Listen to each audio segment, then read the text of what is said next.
Hello everyone, and welcome to another Familiar Faces. The subject of today's show is an apology. Because I feel like I really do need to correct an assumption I had about a certain show, and that show is Right Now, Kapow.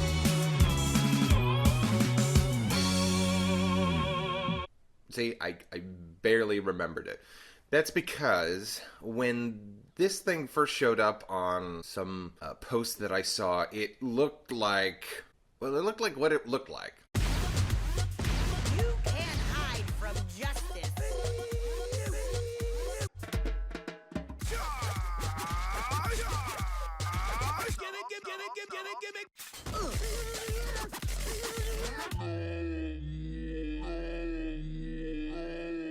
And that is to say, it was another show that, on the surface, seemed to be capitalizing on wacky internet humor, you know, like memes and stuff like that. And you've got to understand, this was also at the time where the new Powerpuff Girls had just premiered on Cartoon Network. So it appeared to be some sort of counter-programming attempt by Disney XD, which, by the way, I just shortly realized was XD, as in the smiley face. When I first heard of it, I thought, oh, Extreme Disney, because Phineas and Ferb needs to be on XD because it's so extreme. But anyway, when this first came out, I believe my hot take on it was that it was a mix between Problem Solvers and, well, that's what I said. It looked like Problem Solvers, which was another show that was born of the internet, had a very brief run on Cartoon Network, and then kind of disappeared because it was what it was. Oh, I burned my taste buds! That's actually a cop-out, isn't it? Basically, Problem Solvers was a lot of nonsense in the form of retro style. I don't want to say video game style. It's more like, you know, those short breaks in the middle of Sesame Street where they count the numbers 1, 2, 3, 4, 5, 6, 7, 8, 9, 10, 11, 12. That's the style that Problem Solvers was trying to rip off, but it got grainy and annoying after a while. Especially that turd monster. So basically, that just kind of sets up what all of our assumptions with OK Pow was. That was going to be just a bunch of wacky humor. And it is. But it's very well executed wacky humor. The world's tallest giraffe! Sophie!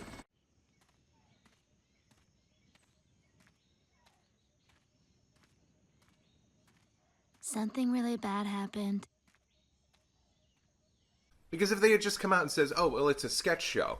Oh, okay. Because one of the creators worked on Mad, which, not Mad TV, which I kind of liked in the earlier years. I mean, Cartoon Network's Mad, the animated one, which, I have mixed feelings towards. Again, it's like some sketches fell really, really flat, and it's no wonder that it kind of got canceled after a while. They poorly recreated the animated Spy vs. Spy jokes that were literally done better on Mad TV, like a decade earlier. But then, you know, there's a bunch of good ones.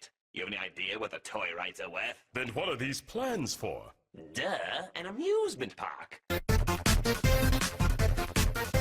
So basically, a writer from there took that idea and said, okay, well, let's make a sketch comedy show. And we are going to have it feature these 6 different players. Anthropomorphized diamonds, a candy girl, she's supposed to, I think she's a pineapple, but she's named Plant. And then, of course, you have Moon, Ice Cream Cone, and just dog face. I would have said, it seems like more like a take on cereal. I would try to mix the words cereal and surreal. Surreal. Yeah, surreal. That sounds good. Surreal. Like it's a cartoon show in a box. That could be the tagline. But again, the marketing for this was just horrible because the trailer was basically just... It was a ton of quick clips of people screaming and yelling and being, I And then, of course, it got quiet, and then one person just kind of stares awkwardly at something. Okay. And you didn't know what the context was. There was no context, and the context is sketch comedy. Okay, that's good. What they should have just done, like, show a sketch. Like, some of the sketches are like 30 seconds long. That's as long as it takes to do a trailer. Tell a joke and then get people hooked. That's enough, Mirror. You may sleep. We'll never see him again. Hey! Oh, shoot. You are so dead. Oh, shoot. Kids know what sketch comedy is, but it's not a type of show that you get, that you see with on a children's program. I believe the one that I've ever seen before was like Animaniacs. I would say that's the closest thing to like sketch variety comedy you came to. No. Actually, there's tons of sketch comedy for children. Like all that. And then you can't do that on TV. You know, there's lots of live action sketch comedy for children. It's just that there's no like examples of animated sketch comedy for children. You're not leaving this house dressed like that. Why don't you wear those nice starfish your grandmother got you? Starfish! The next closest thing I could think of that was, there was Animaniacs, and then there was,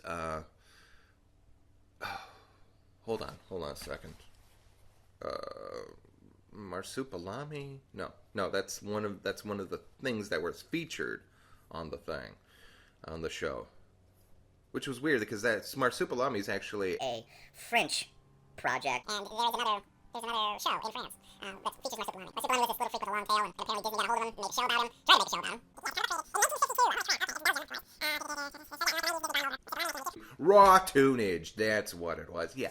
Raw Tunage was Disney's take on the whole Animaniacs thing, because they were like, oh, well, we got popular characters, we could just put them in sketch comedy.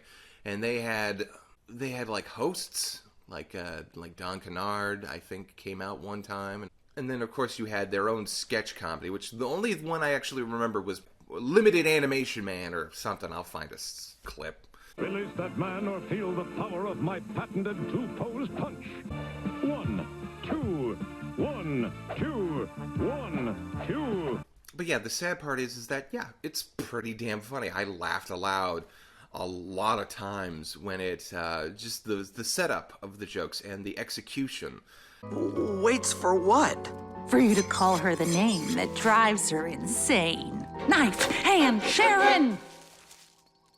No, that's not her name. Her name's Sawhand Sharon.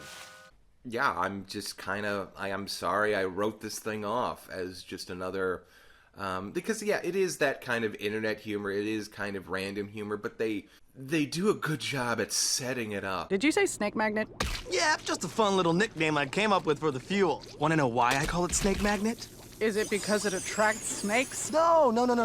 It attracts and angers them. Uh-huh. Oh, don't worry. Not all snakes, only poisonous ones. And poisonous lizards. And all lizards. And some bears. Also, the origins of this series were really weird, because this is a partnership between Disney and Warner Brothers. How this came about, frankly, I don't know. I did some research on it, and I still can't figure out how this came about or who met with who. And of course, the last time these two companies worked together, they produced the Who Framed Roger Rabbit movie, which actually saved Disney. So yeah, when you go from that to this, it raises a few eyebrows.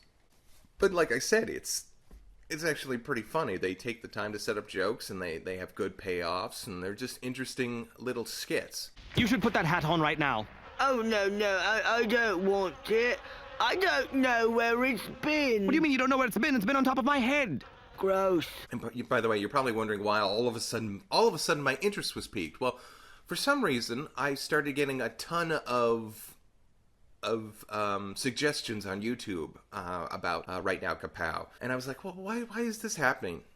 It's because a week ago, or a couple weeks ago, or whenever this video is coming up, I did a video on MST3K, the revival, and it features a actor called Baron Vaughn, And turns out Baron Von's also in Right Now Kapow.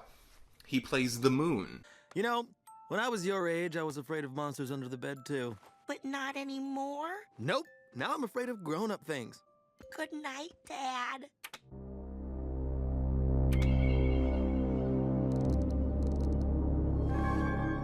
Go to sleep, Johnson. You better not be late tomorrow morning. And so all these clips started popping up, and I remember I saw one clip that was really funny. It was about the giraffe and the helicopter, and I just started watching a bunch of them. It's actually sad that I wrote this thing off, and it's sad because this thing is not getting a second season. It's confirmed canceled because no one watched this, because no one... Either you were an asshole like me and just said, "Oh, well, this is just meme garbage," and like, who cares? Or you just didn't see the damn thing because it's on Disney XD, so it never got a chance. Which is a shame because a lot of talented people. They got writers from the Sarah Silverman Show, Wet Hot American Summer. You know, it's just like a really interesting pedigree on the show. And again, I sort of apologize because, I mean, I didn't get it canceled. I mean, no one listens to me. But I feel like I need to correct myself for just giving off the impression that it was garbage when I hadn't even taken a look at it. That's a good idea. I disagree. Are you going to suggest something? No, I just like that sound. No more scratching. I think it will be remembered as one of those, oh, well, that's an interesting, weird show. Why didn't it take off more? So, well, that's because marketing. Here's our baby. Ugh, why is this baby sticky? She's always sticky. Ugh, and smelly. And doing that. Well, goodbye. Wait. I think it was a huge misstep when they decided to just dump it out there. I think it should have just been a short. I think they should have literally put up a bunch of shorts online first. Just put up one short. And then don't tell people what it is. That's the best way to do it. Because that's how the internet works now. It's like there are shows that are picked up from the internet because they got a following. And they got a following because people are like, what the hell is this? I'm just going to wake him up and ask. You can't do that. Well, I'm doing it, so... But yeah, I think people are going to look back on this particular show and with a curiosity, because it's certainly well made. Even the animation is pretty good. I mean, it's that limited Flash style, but they managed to convey a lot of emotion, a lot of characteristics with just simple animation. But you know, they still got the clips online, so I totally suggest that you look up Right Now Kapow and make up your own mind. It's not like it's kept coming back anyway. But really, this video is about me saying I'm sorry for being such a Santa Claus. Here's a pumpkin. You're supposed to carve it. Fine. Have it your way. I like Christmas. Santa, please, have some dignity. No.